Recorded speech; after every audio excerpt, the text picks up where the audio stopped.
punto. El segundo tema después del tema de seguridad es el tema de corrupción. ¿Se acuerdan? La campaña. O sea, para violentar al PAN, para violentar al PRI, que digamos que cada quien estaba haciendo su propia campaña en el 2018, ¿qué decían? Vamos a acabar con la corrupción. Tómala, qué bonita casa gris, ¿no? Pues mira, aquí está el tema y también me llama la atención porque a los ciudadanos no les hizo tanto clic los sobres de los hermanos del presidente. ¿Por qué? Porque no hubo mayor escándalo. O sea, los hermanos del presidente recibiendo fajos de dinero en sobres amarillos, grabado, reconocido.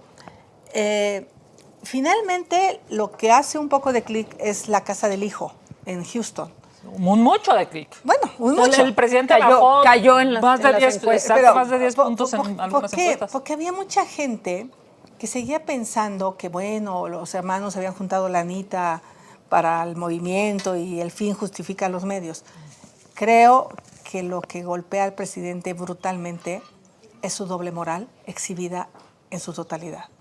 Más allá del conflicto de interés, que de eso soy experta y se los puedo explicar porque puse mi denuncia en la SEC, la Security Exchange Commission, y en el Departamento de Justicia de Estados Unidos, porque además ahí hay leyes que castigan la corrupción en el exterior. Más allá de eso, que es un tema legal, creo que lo que a la gente ahora sí le encabronó fue esta doble moral de que mientras tú me dices a mí que solo puedo traer un par de zapatos, que yo tengo que conformarme con ser pobre, que yo no debo de ambicionar dinero porque el dinero es del diablo, mientras tú me dices a mí como ciudadano todo esto todos los días, tu hijo vive en una residencia con una alberca de 23 metros, con cine privado, con jacuzzi, en fin, y además trae una camioneta Mercedes-Benz que cuesta $1.5 million de pesos. Creo que esa es la contradicción. Él trata de aplicar una moral, pero sus hermanos, sus cercanos, sus parientes, como ha sido siempre, pueden vivir del privilegio.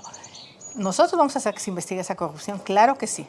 Claro que esas denuncias que se pusieron tanto en la Fiscalía, que yo ahí no tengo mucha confianza, pero la de Estados Unidos, por supuesto que tendría que castigarse porque resultó que el dueño de esa casita, y a ver, que los que están viéndome me digan, tenía contratos megamillonarios con Pemex. El dueño era alto ejecutivo de Baker Hughes y tenía contratos, los que supimos en un principio por $109 millones, después ya se fueron a $160 millones, y ya ahora en dos bocas contratos de $5,000 millones de pesos. Entonces, ¿tú crees que, decía mi madre, alguien te da un cigarro sin seguir el humo? No. Y luego cuando tratan de explicar eso... Yo estoy segura que no están las rentas pagadas, porque si no ya las hubieran enseñado. Claro. O sea, seguramente hicieron ahí un contrato patito y medio simularon que pagaron una renta, les prestaron la casa y se las prestaron a cambio de contratos. Claro, punto. Claro. A mí me llama la atención, digamos, cómo golpeó por primera vez, después de 3 años, en la credibilidad del López Obrador. Sí, porque sí hay que hacer un análisis, cómo es que esto sí permeó y todo lo demás no. Yo creo que permeó porque empezamos a hacer una referencia del año. O sea, el año en el que este cuate estaba nadando en esa alberca gigante era el año en el que aquí en México la gente se estaba muriendo porque no tenía oxígeno y no tenía medicinas. O sea, la gente dijo, oye, mientras estábamos sufriendo, mientras no había hospitales, mientras no había respiradores, estos cuates estaban nadando en una alberca gigante. La nuera daba luz en un hospital de Houston. Imagínate tú, claro que tú puedes entender que el presidente de la República quiera proteger a su familia. Eso es humano, todo, es un asunto gregario, todos queremos proteger a nuestra familia. Pero proteger a tu familia cuando tu familia le da al traste a todo tu discurso es imposible. Cuando tu familia, digamos, materializa eso que... ¿Cómo era la frase que decía López Obrador? Los corruptos son excéntricos. ¿Se acuerdan? Esa frase es que le queda perfecto a su familia. Son excéntricos. Vivir en una mansión, en una casa gris gigante, en una alberca que de verdad yo, no sé ustedes, pero debe ser muy difícil incluso haber visto algún día en tu vida, ¿no? Mucho menos meterte y mucho menos que esté adentro de tu casa. Evidentemente por eso es que la gente está muy molesta, porque es mientras nosotros sufríamos, mientras en México morían las personas, bueno, yo seguramente a ustedes les pasó, yo presido la Comisión de Derechos Humanos en el Senado de la República y la gente me buscaba para tener un espacio en un hospital. Y era una cosa brutal encontrar un espacio en un hospital. Yo, bueno, hubo 2 o 3 personas que logramos a través de la comisión que ingresaran al IMSS. De 3 personas fallecieron 2. Es impresionante, pues, o sea, no había hospitales, no había capacitación, no había medicinas. Y esta familia, pues, estaba dándose una vida de multimillonarios. Asegurado. Por eso es que hoy la gente está muy molesta. Mira, hay algo que nos dicen ahí, Lili, que quiero atraer a la mesa. Dicen, no ayuden a la polarización, en todos los partidos se cuecen habas, en el PAN también. Claro que tienen razón que en el PAN también ha habido actos de corrupción. Creo que aquí la gran diferencia es que, primero, a nosotros nos sacaron a patadas porque el presidente ofreció que eran distintos. Su servidora denunció a unos panistas que salieron con maletas de dinero en el Senado. Y eso me costó que casi no me hablaran algunos otros, pero no pasa nada. O sea, no crean que solo estamos viendo el caso de la corrupción en los gobiernos de Morena.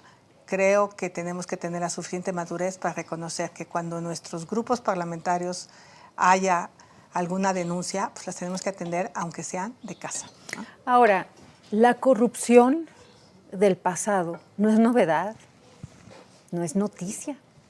Por esa corrupción Nos sacaron. ganó Andrés Manuel López Obrador. Cuando en el Senado constantemente, casi es lo único que dicen de los del partido oficial, es que la corrupción del pasado, es que el pasado. Sí, todo eso es cierto. Había una enorme corrupción. De hecho, fue una de las razones por las que yo acepté ayudar a Morena en Sonora. Acepté ir a pelear por la senaduría. Pero eso no es noticia, no es novedad. Ese es el hecho por el que gana López Obrador y su gente. Entonces, ese no es el punto. Ya sabemos que hubo corrupción. Estábamos hartos de la corrupción, estamos. El punto es que el grupo que dijo, que el grupo que vino a prometer, que el grupo que abanderó la corrupción, que iba a atacar la corrupción y que iba a bajar, no lo ha hecho. Y no solo no lo ha hecho, sino que crece la corrupción. Ese es el punto, que si había antes, pues ya sabemos a quién le sorprende que había corrupción antes. A nadie. Tan es así, lo repito, que ganó López Obrador, que arrasó Morena. Ese no es el punto. Y ya estamos a mitad de gobierno. El punto es, en este momento, ¿qué han hecho contra la corrupción? La corrupción se acrecenta. Y como vemos en las encuestas, gran parte de la población tiene una muy buena opinión de López Obrador, de él en lo personal, pero reprueban su forma de gobernar. Y gran parte de la población, la mayoría, dice que hay corrupción en el gobierno, aunque se lo perdonen a López Obrador, a él como hombre, como ser humano.